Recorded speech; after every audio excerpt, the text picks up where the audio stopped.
नमस्कार,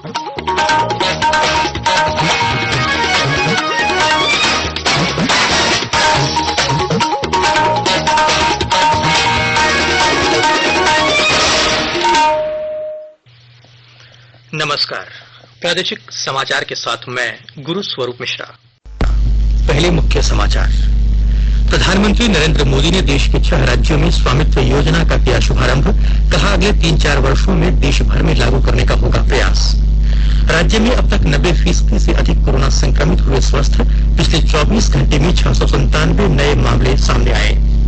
राज्य में दुमका और बेरमो विधानसभा उपचुनाव के लिए राजनीतिक तैयारियां तेज। दुमका सीट के लिए कल झामुमो के बसंत सोरेन करेंगे नामांकन। और आईपीएल में आज राजस्थान का मुकाबला हैदराबाद से और मुंबई का मुकाबला दिल्ली कैपिटल्स से होगा। अब समाचार विस्तार से। प्रधानमंत्री नरेंद्र मोदी ने आज देश के 6 राज्यों के ग्रामीणों के लिए स्वामित्व योजना का वीडियो कॉन्फ्रेंसिंग के माध्यम से शुभारंभ किया। इस मौके पर उन्होंने कहा कि यह योजना कमजोर, पिछड़े, आदिवासी और दलितों के लिए है, जिसके तहत कोई संपत्ति पर गलत नजर नहीं डाल सकेगा। श्री मोदी ने कहा कि यह मौका है उनके गर्व करने का, जिसमें उन्हें उनकी संपत्ति का कानूनी अधिकार दस्तावेजों के साथ दिया गया है। श्री मोदी ने कहा कि स्वामित्व योजना समाज में ऐतिहासिक परिवर्तन है, जो आत्मनिर्भर अभियान की दिशा में एक बड़ा कदम है।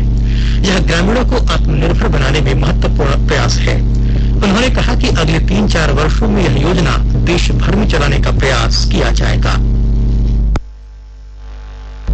आत्मनिर्भर भारत अभियान में आज देश ने एक और बड़ा कदम उठा लिया है। स्वामित्व योजना गांव में रहने वाले हमारे भाइयों बहनों को आत्मनिर्भर बनाने में बहुत मदद करने वाली है। आज हरियाणा, कर्नाटक, मध्य प्रदेश, महाराष्ट्र, उत्तराखंड और उत्तर प्रदेश के हजारों परिवारों को उनके घरों के कानूनी कागज सौंपे गए और अगले 3-4 साल में देश के हर गांव में हर घर को इस तरह के प्रॉपर्टी कार्ड देने का प्रयास किया जाए।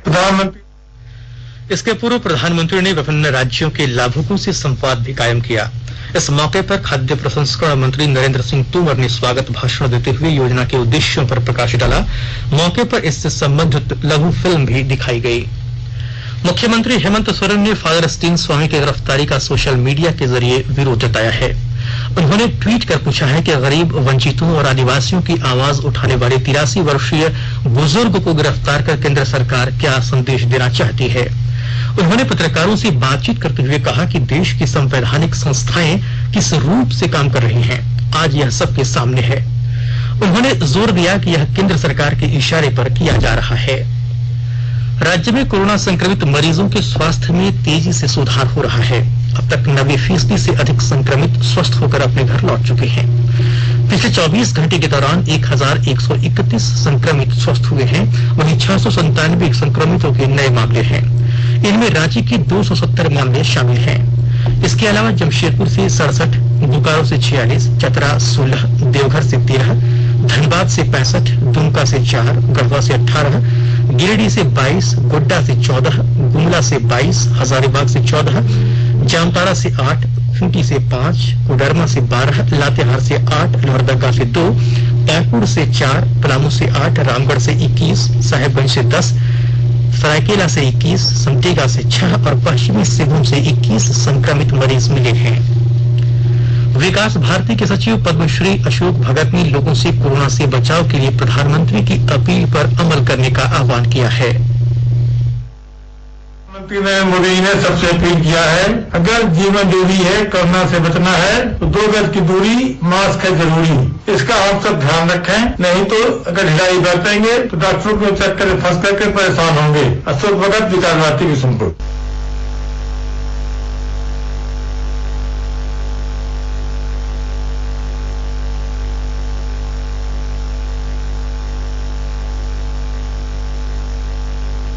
के टाइम में हम सबको अपने लिए, अपने परिवार के लिए और समाज के लिए इंतजाम से रहना होगा। उसमें पहला है कि मास्क पहने, मास्क ठीक से पहने, नाक को कवर करके पहने और दूसरा पॉइंट कि कम से कम हाथ को बीच में धोते रहें, साबुन से धोते रहें और तीसरा कि 2 गज की दूरी रखें, भीड़ भाड़ में न जाएं ताकि इस बीमारी का फैलाव को हम लोग रोक सके, क्योंकि इसका कोई दवा अभी तक आया नहीं। दवा के बगैर इस बीमारी बहुत सीरियस रूप ले सकता है। नई दिल्ली के अखिल भारतीय आयुर्विज्ञान संस्थान एम्स के तंत्रिका विज्ञान विभाग की प्रमुख डॉक्टर पद्मा श्रीवास्तव ने कहा कि इस महामारी से अगर लड़ना है तो मास्क पहनना, स्वच्छता और सुरक्षित दूरी बनाए रखना इस वक्त की जरूरत है। डॉक्टर श्रीवास्तव ने आकाशवाणी को बताया कि त्योहारों के मौसम को देखते हुए लोगों को और ज्यादा सजग रहने की आवश्यकता है। आने वाले दिनों में बहुत सारे त्योहार आने वाले हैं। हमारा दिवाली, हमारा ये जो नवरात्रि है, क्रिसमस है, उसके बाद ये हम सब लोग खुशी से मनाना चाहते हैं। उसमें गैदरिंग्स हो जाती है, क्रैकर्स होते हैं, तो कितना एयर पोल्यूशन हो जाती है। क्या डिस्टेंसिंग हम अपना सकते हैं उसमें? एक कोविड पैंडेमिक के जमाने में हमारी जिम्मेदारी ये होगी कि हम मास्किंग, सैनिटाइजेशन, डिस्टेंसिंग, जैसे में हमारे प्रधानमंत्री जी श्री नरेंद्र मोदी जी ने बताया कि ये हमारा एक आंदोलन होनी चाहिए, हमारा एक ये सोसाइटी मूवमेंट होनी चाहिए। स्वास्थ्य और परिवार कल्याण मंत्रालय ने लोगों को सलाह दी है कि वे नोवल कोरोना वायरस से अपने को सुरक्षित रखने के लिए सभी बुनियादी एहतियाती उपायों का पालन करें और सामाजिक दूरी बनाए रखें। एक रिपोर्ट। वस्तुओं की पर्याप्त आपूर्ति जारी है और लोगों को चिंता करने की कोई जरूरत नहीं है। लोगों को सलाह दी जाती है कि वे आवश्यक वस्तुओं और चिकित्सा सामानों की खरीदारी करते समय धैर्य रखें और शांत रहें। आवश्यक वस्तुओं को खरीदने के लिए बार बार बाहर निकलने से बचें। साथ ही लोगों से हाथ मिलाने और गले लगने से भी बचना चाहिए। बाजार, मेडिकल स्टोर और अस्पतालों में लोग कम से कम 1 मीटर की दूरी बनाए रखें। घर पर गैर जरूरी सामाजिक समारोह से बचा जाना चाहिए और घर पर मेहमानों को नहीं बुलाना चाहिए। लोगों को अपनी आंख, नाक और मुंह छूने से बचना चाहिए और लगातार हाथ साफ करते रहना चाहिए। हाथ को दोनों तरफ से कम 20 सेकंड तक रगड़कर धोना चाहिए। यदि कोई व्यक्ति खांसी या बुखार से पीड़ित है तो वह दूसरों के संपर्क में आने से बचे और डॉक्टर से तुरंत परामर्श ले। स्वास्थ्य मंत्रालय ने कोरोना वायरस के बारे में जानकारी के लिए एक टोल फ्री नंबर 1075 जारी किया है। इधर राज्य सरकार की ओर से भी कई दिशा निर्देश जारी किए गए हैं।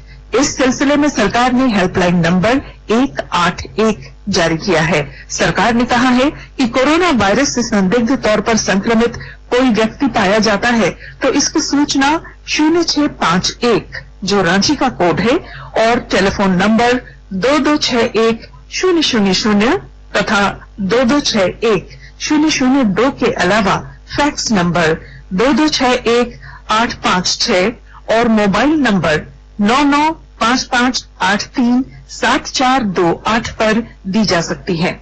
आकाशवाणी रांची भी आपसे अपील करता है कि कोविड-19 के संक्रमण से बचने और अन्य लोगों को सुरक्षित रखने के लिए कृपया घर पर ही रहें और सरकारी दिशा निर्देशों का पालन करें। आकाशवाणी के ताजा तरीन समाचारों के लिए आप हमारी वेबसाइट newsonair.com पर लॉग ऑन कर सकते हैं। ताजा समाचार Twitter handle @AIR news alerts और Facebook page All India Radio news पर भी उपलब्ध है। आप प्रादेशिक समाचार एकांश के ट्विटर हैंडल @AIR news_रांची और Facebook page AIR news Ranchi के अलावा YouTube channel regional news unit Ranchi पर भी हमारे बुलेटिन सुन सकते हैं। प्रादेशिक समाचार आप आकाशवाणी रांची से सुन रहे हैं और अब पेश है कोरोना से बचाव के कुछ संदेश।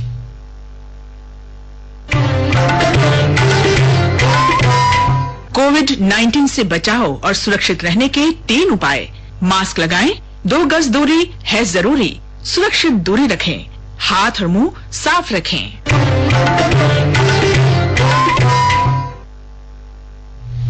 प्रादेशिक समाचार में आपका एक बार फिर स्वागत है।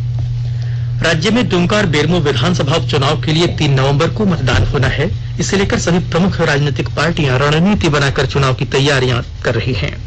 दुमका विधानसभा उपचुनाव में झामुमो के प्रत्याशी बसंत सोरेन कल अपना नामांकन दाखिल करेंगे। उधर भारतीय जनता पार्टी भी दोनों विधानसभा उपचुनाव को लेकर अपनी तैयारियां तेज करती है। संभावना जताई जा रही है कि भाजपा आज दुमका और बेरमो विधानसभा सीट के लिए अपने उम्मीदवारों के नामों की सूची जारी करेगी।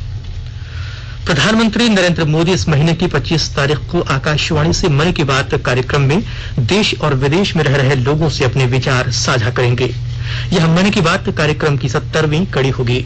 श्री मोदी ने कहा कि मन की बात जीवन के विभिन्न क्षेत्र में उत्कृष्ट कार्य करने वाले नागरिकों को अपनी प्रेरणास्पद जीवन यात्रा के बारे में चर्चा करने और सामाजिक परिवर्तन के मुद्दों पर बातचीत का शानदार अवसर उपलब्ध कराता है। आप भी अपने विचार और सुझाव नमो ऐप या माई जीओवी ओपन फोरम पर भेज सकते हैं। इसके अलावा टोल फ्री टेलीफोन नंबर 1800-11-7800 पर डायल कर संदेश हिंदी या अंग्रेजी में रिकॉर्ड कराया जा सकता है। प्रधानमंत्री को सीधे सुझाव भेजने के लिए 1922 पर मिस्ड कॉल कर एसएमएस से लिंक प्राप्त किया जा सकता है। कृषि मंत्रालय ने कहा है कि इस वित्त वर्ष में अप्रैल से सितंबर 2020 की अवधि में आवश्यक कृषि उत्पादों का कुल निर्यात 43.4% से बढ़कर 53,626 करोड़ रुपए हो गया है। पिछले वर्ष की इसी अवधि में तकरीबन 37,397 करोड़ रुपए का निर्यात किया गया था। मंत्रालय ने कहा कि इस अवधि में मूंगफली, परिष्कृत चीनी, गेहूं, बासमती चावल और गैर बासमती चावल के निर्यात में सकारात्मक वृद्धि देखी गई है। मंत्रालय ने कहा है कि सितंबर में आवश्यक कृषि उत्पादों का निर्यात 81.7% से बढ़कर 9,296 करोड़ रुपए रहा है। पिछले वर्ष सितंबर में कुल निर्यात 5,114 करोड़ रुपए का रहा था। कृषि निर्यात को बढ़ावा देने के लिए सरकार ने कृषि निर्यात नीति 2018 की घोषणा की है, जिसमें फल, सब्जी और मसाले जैसी नकदी फसलों की निर्यात आधारित खेती के लिए विशेष क्षेत्र नीति अपनाई जा रही है। मंत्रालय ने कहा है कि हाल ही में सरकार ने कृषि आधारित कारोबार को बढ़ावा देने के लिए 1 लाख करोड़ रुपए के कृषि इंफ्रा कोष की घोषणा की है। इसका इस्तेमाल कृषि निर्यात को बढ़ावा देने में किया जाएगा। देवघर जिले के बाबा बैद्यनाथ मंदिर में आज श्रद्धालुओं के लिए नई व्यवस्था लागू की गई है। अब झारखंड के अलावा अन्य राज्यों से आने वाले श्रद्धालु भी बाबा के दर्शन कर सकेंगे। इसके लिए ऑनलाइन ई पास बुक कराना होगा। मंदिर का पट सुबह 6 बजे दोपहर 2 बजे तक खुले रहेंगे। इस दौरान हर घंटे 125 श्रद्धालुओं को दर्शन की अनुमति दी गई है। इस तरह रोजाना 8 घंटों के दौरान 1000 श्रद्धालु बाबा के दर्शन कर पाएंगे। कोरोना संक्रमण के प्रभाव को देखते हुए इस वर्ष जामताड़ा जिले में दुर्गा पूजा सादगी और सरकारी दिशा निर्देशों का अनुपालन करते हुए मनाया जाएगा। विस्तृत ब्यौरा दे रहे हैं हमारे जामताड़ा संवाददाता।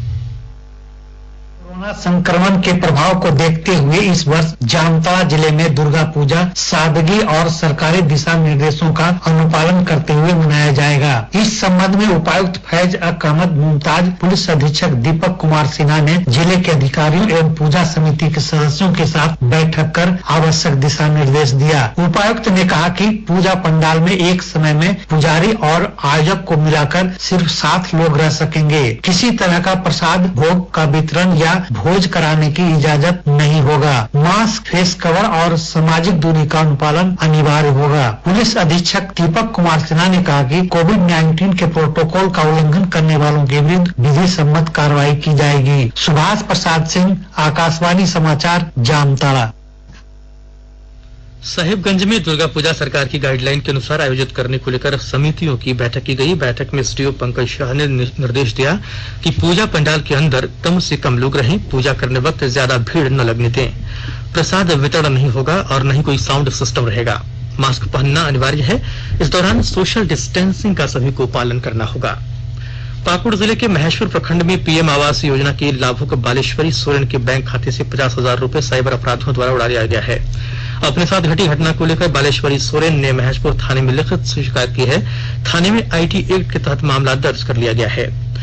पुलिस अधीक्षक कार्यालय में एसपी मणिलाल मंडल ने अपराध की समीक्षा कर थानों में दर्ज मामले, निष्पादित मामले, वारंट व कुर्क के जब्ती का निष्पादन, अभियुक्तों की गिरफ्तारी एवं पूर्व में दिए गए निर्देशों का अनुपालन की जानकारी थानावार ली। गोड्डा पुलिस और जिला प्रशासन ने कार्रवाई करते हुए 2 थाना क्षेत्रों में कई होटलों और नशीले पदार्थों की आशंका वाले स्थानों पर छापामारी की। इस दौरान सैकड़ों बोतल देसी और विदेशी शराब जब्त की गई। यह शराब झारखंड बिहार की सीमा पुड़ैया हाट के कमरा ढोल और ठाकुर नहान के लाइन होटलों से बरामद की गई है। गोड्डा के 6 लाइन होटलों के संचालकों को गिरफ्तार भी किया गया है। पुलिस ने छापामारी में 10 किलो गांजा भी बरामद किया। ये नशीले पदार्थ बिहार जाने वाले थे। राजधानी रांची में बिना मास्क और सरकारी आदेश का उल्लंघन कर वाहन चलाने वाली 2309 लोगों को पुलिस ने 11.5 लाख रुपए का जुर्माना वसूला है। इनमें से 114 लोगों ने 57,500 रुपए का जुर्माना भरा है, जबकि 2,195 लोगों ने अब तक 10,97,500 रुपए का जुर्माना नहीं दिया है। दुबई में खेले जा रहे आईपीएल में आज राजस्थान का मुकाबला हैदराबाद से और मुंबई का मुकाबला दिल्ली कैपिटल्स से होगा। कल खेले गए मैच में रॉयल चैलेंजर्स बेंगलुरु ने चेन्नई सुपर किंग्स को 37 रन से पराजित कर दिया। पहले बल्लेबाजी करते हुए रॉयल चैलेंजर्स ने 4 विकेट पर 169 रन बनाए, जिसमें कप्तान विराट कोहली ने 90 रनों का योगदान दिया। जवाबी पारी खेलने उतरी चेन्नई की टीम 8 विकेट पर 132 रन ही बना सकी। अंत में मुख्य समाचार एक बार फिर। प्रधानमंत्री नरेंद्र मोदी ने देश के 6 राज्यों में स्वामित्व योजना का किया शुभारंभ। कहा, अगले 3-4 वर्षों में देश भर में लागू करने का होगा प्रयास। राज्य भर में अब तक 90% से अधिक कोरोना संक्रमित हुए स्वस्थ। पिछले 24 घंटे में 697 नए मामले सामने आए। राज्य में दुमका और बेरमो विधानसभा उपचुनाव के लिए राजनीतिक तैयारियां तेज। दुमका सीट के लिए कल झामुमो के बसंत सोरेन करेंगे नामांकन। और आईपीएल में आज राजस्थान का मुकाबला हैदराबाद से और मुंबई का मुकाबला दिल्ली कैपिटल्स से होगा। इसके साथ ही आकाशवाणी रांची से प्रादेशिक समाचार का ये बुलेटिन समाप्त हुआ। नमस्कार। घर में रहिए, सुरक्षित रहिए और सुनते रहिए आकाशवाणी।